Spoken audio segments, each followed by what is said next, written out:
It happened so fast I didn't even have time to blink. 9:03 a.m. One hand gripped the edge of the conference table. The other held the near-final draft of the $3.2 billion orbital propulsion agreement. Freshly printed, marked up, and signed by every party except ours. My coffee sat beside me, still hot, untouched. I remember thinking the deal looked airtight. I remember thinking this was going to be the breakthrough we needed. Then Cassandra Reed walked in.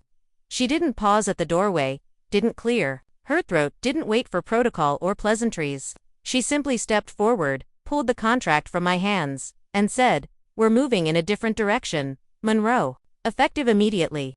For a second, I thought she was addressing someone else. For a second, I still believed I mattered. No one else made eye contact. Not Victor from finance, not Lena, who had apprenticed under me for 4 years. Just silence. I started to ask why, but Cassandra's raised hand cut me off like a judge's gavel. "We need innovation, decisiveness, leaner teams," she said. Eyes flicking to the halo projector behind me where the launch trajectory danced across the screen. "All that legacy overhead," she tapped the table, "is history." Legacy. Overhead. That word branded me. I had poured 15 years into Meridian Aerodynamics. I'd written the original thrust calibration algorithm, led every major R&D rollout, and rebuilt our supply chain after the data breach of 22. I authored protocols that now served every top-tier satellite operator on the planet. I survived 3 C-suite shakeups, 2 hostile audits, and a patent conflict that threatened to bankrupt us. And Cassandra. She arrived 10 weeks ago from a bleeding-edge space startup that collapsed in its Series B. Young, flashy, brilliant on LinkedIn. The board ate it up. She slid around the table, dropped my copy of the orbital propulsion contract into her tablet, and said, "Victor, have your team finalize the $5.9 billion antimatter drive project. We're closing that loop by noon." She grinned, a flash of self-assurance so bright it stung. I said nothing, because without my sign-off, that contract could never execute. No seed signature, no launch approval, no ignition sequence. 9 minutes was all the window they had before the system would notice the missing root key, and I was the only one holding it. I walked out of the boardroom without a word. The hallway felt too white, too sterile. Or maybe it was the shock. I didn't rush, didn't reach for my phone. I just kept walking, chest tight, the contract buried under my arm, like a silent accusation. 15 years. That's how long I'd given to Meridian Aerodynamics. I started here as a junior analyst straight out of community college, tutoring myself in aerospace mechanics after hours, hungry for every scrap of knowledge. My mother still worked in the mailroom. She teased that I was her little rocket scientist. What she didn't know was how I spent nights poring over regulatory clauses, reverse engineering template after template, so that by the time I became a senior engineer at 30, I knew this place inside and out. I punched the elevator button. It dinged impossibly, cheery. Doors closed around me, sealing me off from the hum of servers and the hush of executives. I caught my reflection in the steel panel, hair mussed, suit jacket unbuttoned, badge swinging from my lapel. My hands trembled, but not from anger, from the raw ache of rejection. The doors opened on the lobby. A security guard glanced up, but didn't stop me. Not yet. Maybe the email hadn't reached the desk. Maybe my name still flickered on the digital roster. Outside, the air was cool. My car was parked half a block away, engine idling. I slid into the driver's seat, eyes fixed on the contract I still clutched. $3.2 billion in orbital propulsion, the project named for my father's dream, the Jefferson Initiative, to send low-cost satellites over underserved regions. The bonus on that contract wasn't for me. It was earmarked, in secret, for a scholarship fund in his honor and endowment, for first-generation rocket scientists like I once was. I pressed the key fob. The doors locked. The dash lit up. Everything looked normal, or as normal as life gets when your entire career just evaporates. I pulled the flash drive from my pocket. Matte black, encrypted, humming with purpose. I hadn't opened it in months, but it pulsed in my palm as if waking from slumber. I whispered, "Let's see if you remember me," and tapped it into the dashboard port. 7 months ago. I'd nearly triggered a catastrophe. No one would ever mention the sabotage attempt on our backup thruster contract, worth $900 million, traced to a rogue insider. I'd spent 3 sleepless nights coding a countermeasure, then fought the legal team for weeks to embed it into the approval system. They called it overly rigid, impractical, last generation thinking. Cassandra signed off on it in a hallway, meeting 5 minutes, no questions asked, smiling. If it keeps the board happy, I'm all for it. She never read the footnotes that named me as the protocol's sole author. Clause Delta 42. If a contract's route signature doesn't match the original author within the first 10 minutes after final approval, the system autonomously invalidates the entire packet. No alerts, no logs exposed to end users, just silent dissolution. The perfect safeguard, I thought, until this morning. Now it was my only leverage. I watched the offline console flash on the screen. Signature mismatch detected. Countdown, 6 minutes 58 seconds. I didn't smile. I didn't gloat. I just watched. This wasn't revenge, it was fulfillment of the system I built. The one she blessed without knowing its power. I stepped out of the car and walked back toward the glass doors of Meridian's HQ. I still had 9 minutes to decide what kind of architect I would be, the one who rescues or the one who rests. The lobby was hushed, desks and kiosks abandoned in mid-transition. I didn't look at anyone. I just moved forward, each footfall a measure of time slipping away. 5 minutes to go. I could have called Evelyn in legal. Just one call and she'd raise the protocol flag, override the auto void, restore my root key. I hesitated by the elevators. I could save the $5.9 billion antimatter project, salvage my reputation, even keep Cassandra on her toes. But I didn't reach for my phone, because buried in those code lines was more than a kill switch. It was my name, my legacy, my father's blood and grease and hopes, and I had to ask myself, who was I building for? 3 minutes remain. I could almost hear the faint pulse of data packets moving through fiber cables beneath my feet. The countdown carried on without mercy. 2 minutes, 1 minute. The elevator arrived with a soft chime. I stepped inside, pressed G, and watched the doors close. 30 seconds. The projection board in the 24th floor war room would show red, silent, deadly red. Engineers and council would exchange glances, stifle curses, scramble for solutions. That didn't exist. Cassandra would realize she signed off on a tombstone. 10-9-8. I leaned back as the doors shut, arms folded, heart steady. 765. The console on my wrist buzzed. Contract packet invalidated. Global execution revoked. All associated nodes purged. 4-3. I exhaled. I didn't cry. I didn't rub my temples. I just stood there, caught between the elevator walls, as everything they built unraveled in silence outside. 2-1-0. The doors slid open, but I didn't move. The hallway was empty. The morning sunlight pooled through the windows. The deal was gone. The trust was broken. But I still had my name, my code, my vision. And sometimes the cleanest autonomy comes from letting the structure you built collapse so you can rise without its shadows. ChatGPT said. I stepped onto the sidewalk and let the elevator doors click shut behind me. The sky was a pale wash of morning light, indifferent to the earthquake happening a few floors above. My phone vibrated against my leg. No caller ID, just an urgent pulse.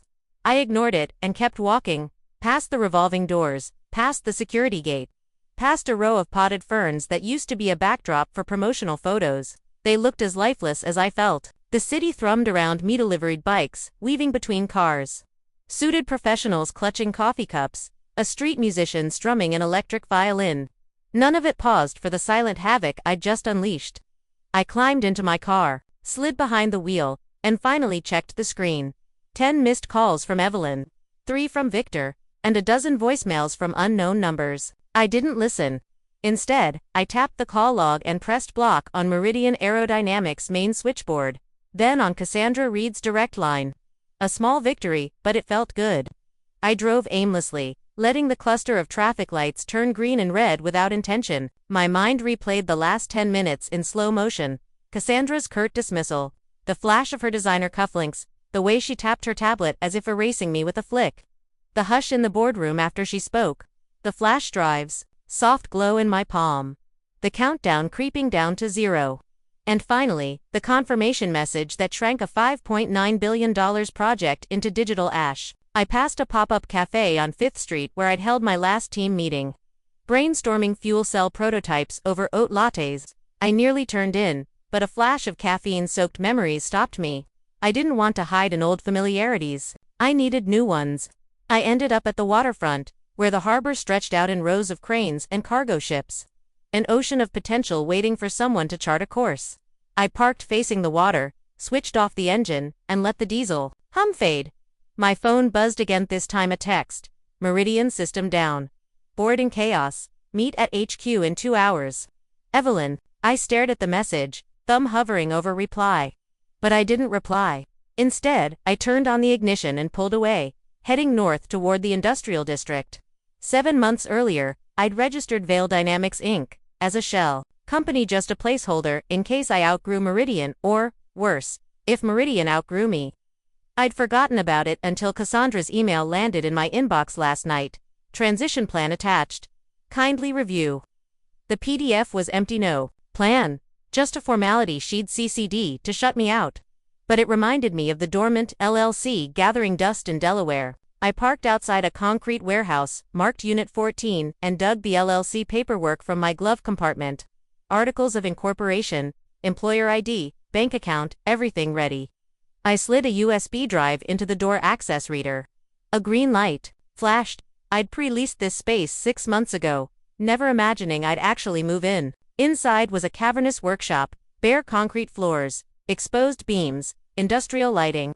A single workbench sat against the far wall, a row of tool drawers beneath it. Scratch-marked blueprints plastered the wall, sketches of modular satellite frames, thruster prototypes, thermal shielding tests. I flicked on the overhead lights and watched the dust motes swirl.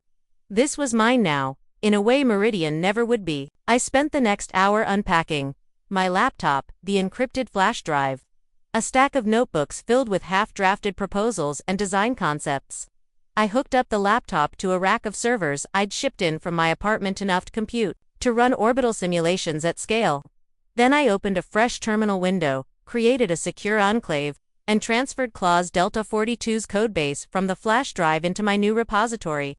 It was the core of everything I'd built, a digital trust engine, a signature notification protocol, and the silent auto-void logic hidden behind layers of encryption. This was my intellectual capital, my leverage. And now it belonged solely to Vale Dynamics. I closed the lid, slung a messenger bag over my shoulder, and leveled my gaze across the empty floor. Tomorrow, I'd post the first job listings: systems, architects, compliance engineers, legal counsel, people I'd worked with, mentored, trusted. But not until I spelled out one critical detail in our charter. Every contract would bear a signature token tied to its primary architect. Irrefutable and irreversible. No legacy baggage allowed. I drove back toward the city center as dusk settled in. Streetlights flickered on, illuminating glass towers that once represented opportunity but now felt like tombstones. My phone buzzed again, this time a Swiss number. I hesitated, then answered. Dawson Vale. The voice was crisp, slightly accented. Mr. Kruger from Zurich Aerospace. My breath caught. The last thing I expected was a call from the same strategic director who'd tried recruiting me weeks ago. We're ready to move forward whenever you are, he continued. Are you free to meet Friday at 09:00? I glanced at the clock. 6:43 p.m. Friday was 3 days away. 36 hours to prepare.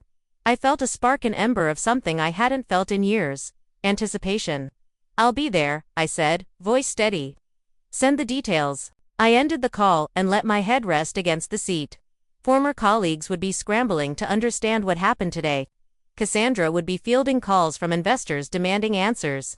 But I could see beyond the chaos, a path I'd charted months ago, a course independent of legacy constraints. Vale Dynamics was no longer a contingency plan. It was my destiny. Friday, 8:47 a.m. The Zurich office tower rose like a shard of glass against a pale sky. I checked my reflection in the tinted window, squared, my shoulders straightened. My Tian stepped inside. The lobby was understated luxury, marble floors, minimalist furniture, a single receptionist seated behind a curved desk, no nameplate, just a sleek touchscreen panel. I tapped Vale and Kruger, and the elevator doors opened. On the 26th floor, I followed the corridor to Director Kruger's office. The door swung open before I could reach for the handle. He stood behind a walnut desk, arms folded, expression unreadable. He gestured to a pair of chairs. I sat, he remained standing. Thank you for coming, he said. His accent was Swiss German, precise. I trust your transit was uneventful. Incredibly so, I replied. He offered a thin smile. I'll get straight to the point. We saw what transpired at Meridian. We're impressed by Clause Delta 42 and how you leveraged it. He tapped a tablet on his desk. This is our proposal. A $7.1 billion project to develop a decentralized satellite network powered by next-gen ion drives. We want you as our primary technical partner, through Vale Dynamics, with full scope authority and a board seat. $7.1 billion. My pulse quickened. Board seat. He nodded. Consider it an acknowledgement of your role. You design, you oversee, you deliver. We'll handle funding, compliance across jurisdictions, and global distribution. Terms include 30% equity in Vale Dynamics and performance incentives tied to launch milestones. I let the gravity of the offer settle. This was more than a contract. It was a founding moment. I'll need to review the draft, I said, but the framework is acceptable. He clasped his hands. Excellent. We'll have the documents to you by end of day. One more thing. We recognize the Jefferson Initiative Scholarship Fund. We'd like to contribute $50 million upfront, to be managed by your organization. My throat tightened. Thank you. He rested a hand on the back of my chair. You've redefined what corporate loyalty means, Dawson. We look forward to building a new legacy. I stood and shook his hand. It was firm, confident, and unspoken pact. As I walked out of the office suite, the city spread out below me, an expanse of steel and ambition. For the first time in years, I felt unbound. Saturday morning, I returned to Unit 14. The workshop now hummed with activity. 3 engineers, soldering boards, 2 compliance attorneys reviewing regulatory filings, a junior coder onboarding the Clause Delta 42 repository. We'd grown from 0 to 8 in 48 hours. I pulled up a holodisplay and outlined the project roadmap. Phase 1, Prototype Ion Drive Module.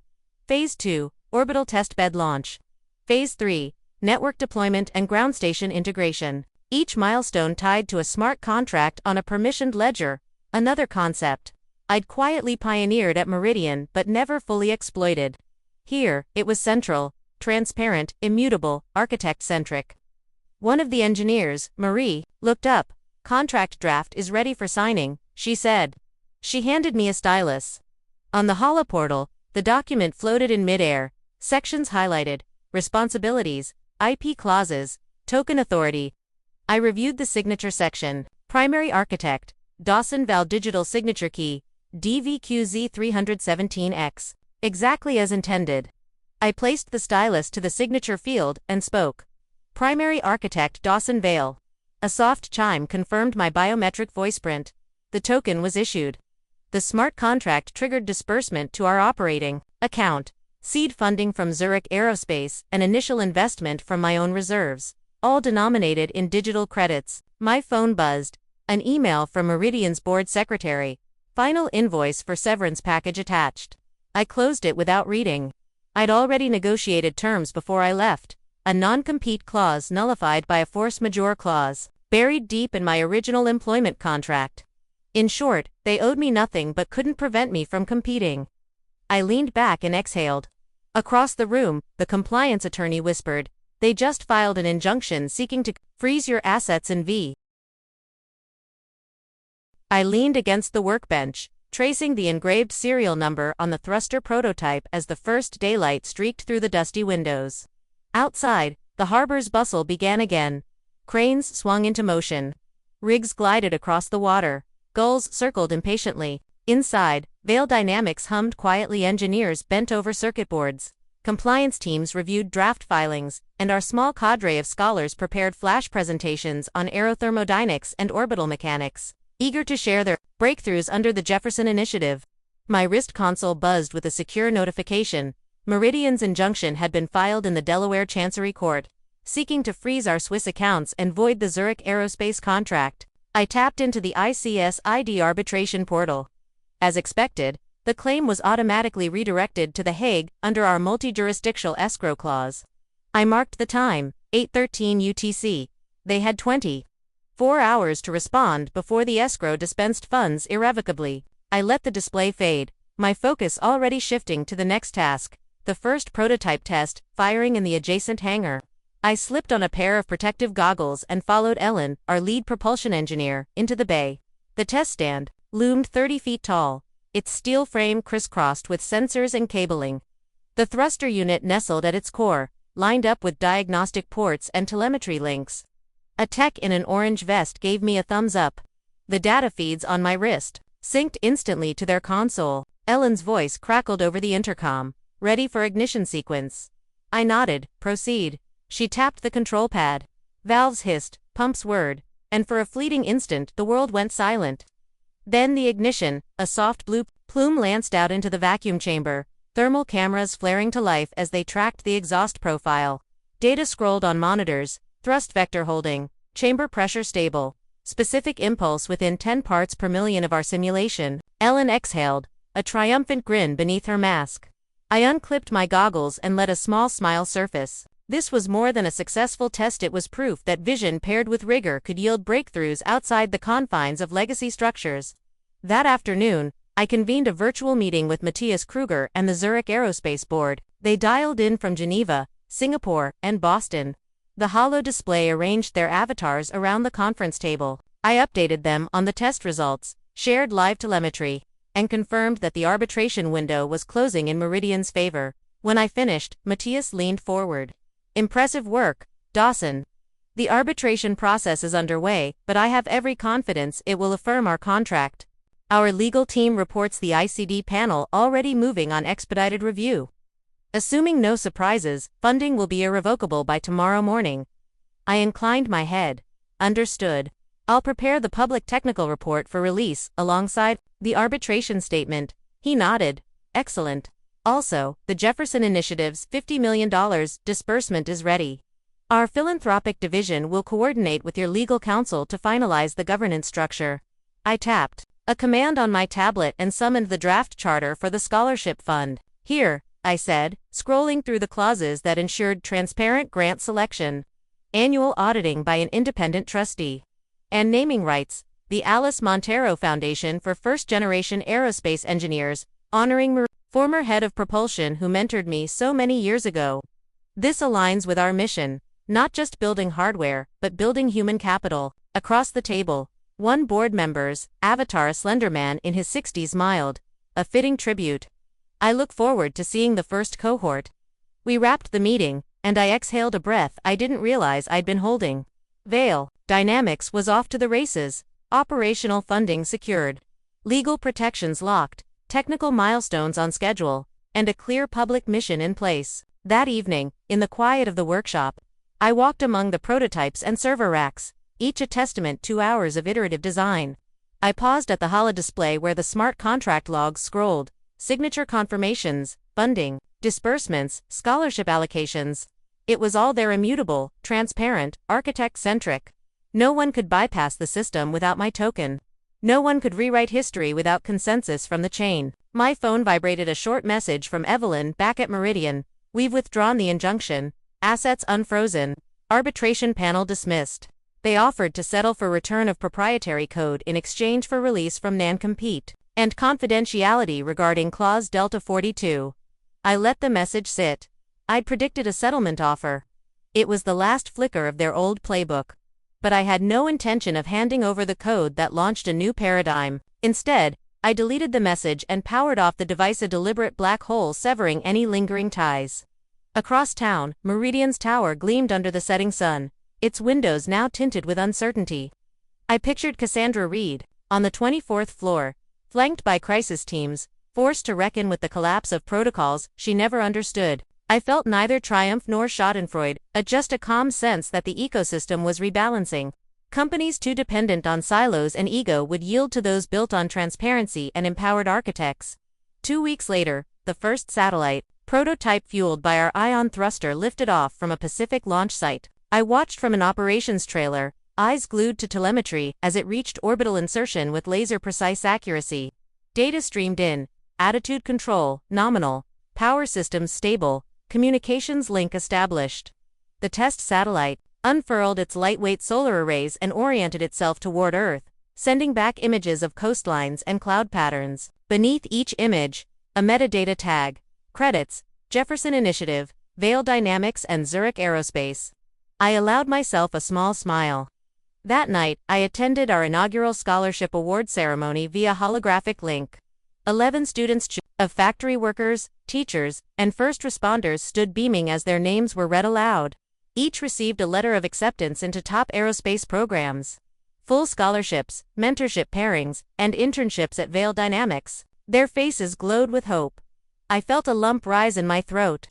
This was what 15 years of sacrifice had been driving toward. Opening doors I once fought to pry open.